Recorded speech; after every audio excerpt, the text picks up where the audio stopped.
5 pièges à vraiment éviter en L1.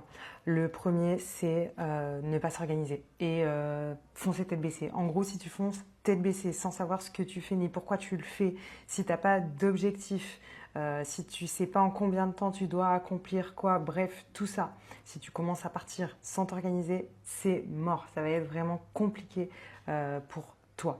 Le deuxième piège dans lequel il ne faut pas tomber, c'est si tu révises pas.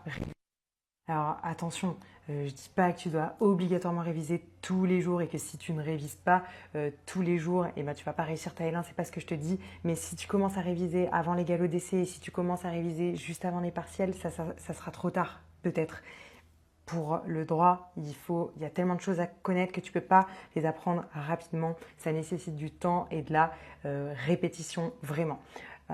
Troisième piège, penser que le droit, c'est que du par cœur. Parce que souvent, tu vas entendre ça, ouais, mais le droit, c'est que du par cœur, ta, ta, ta, ta, ta, ta.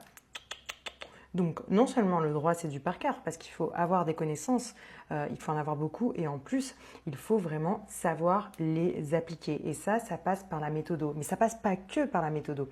Ça passe par la méthodo, effectivement, alors en L1, ça va être la méthodologie du cas pratique et de la fiche d'arrêt. La méthodologie à proprement parler, et puis aussi savoir s'exprimer, c'est de la méthodo. Faire des phrases courtes et ordonnancer correctement ses idées, etc. Tout ça, c'est limite plus important que vos connaissances, parce que si vous avez des connaissances et que vous les exprimez mal, et ben au final, ça aura servi à rien. Quatrième piège dans lequel vous tombez, vous vous comparez aux autres.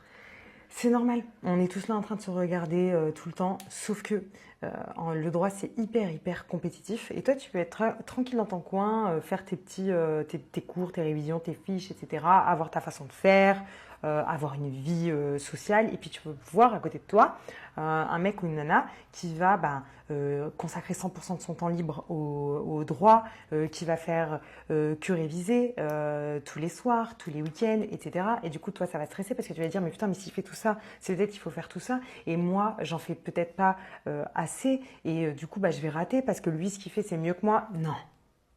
Chacun sa méthode de travail.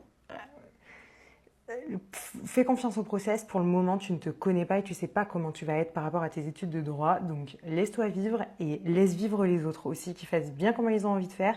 Et toi, tu fais bien comme tu as envie de faire. C'est pas parce que lui fait d'une façon qu'il va mieux réussir que toi. C'est pas parce que lui ou elle fait plus que toi qu'il va mieux réussir que toi. Parce qu'en droit, ça fonctionne pas comme ça. C'est pas celui qui travaille le plus qui réussit le plus. Donc, t'inquiète, aie confiance en la méthode de travail que tu vas élaborer. Et le cinquième piège, alors celui-là, il est un peu à double tranchant, je dirais, parce que c'est en faire trop.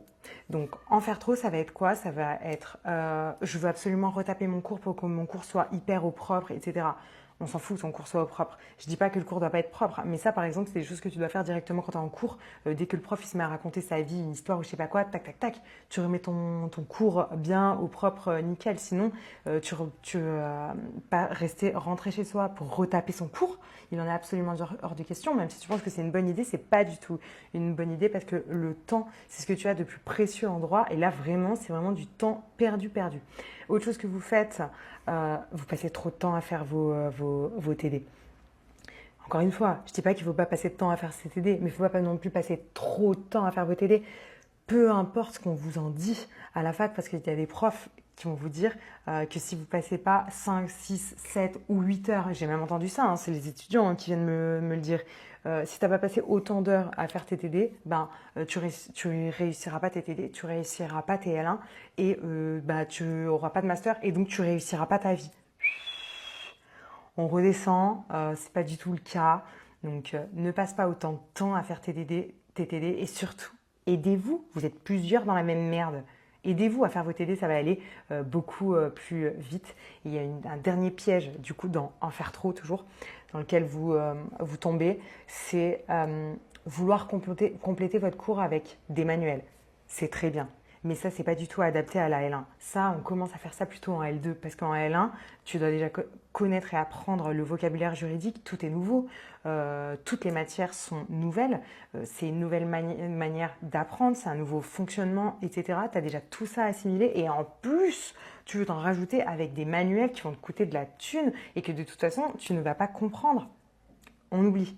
Le cours suffit largement, et si tu connais déjà tous tes cours par cœur, ça suffira largement. Donc voilà, tombez pas dans ces pièges-là. Et si jamais vous avez des questions, vous pouvez me les poser en commentaire ou sur Insta.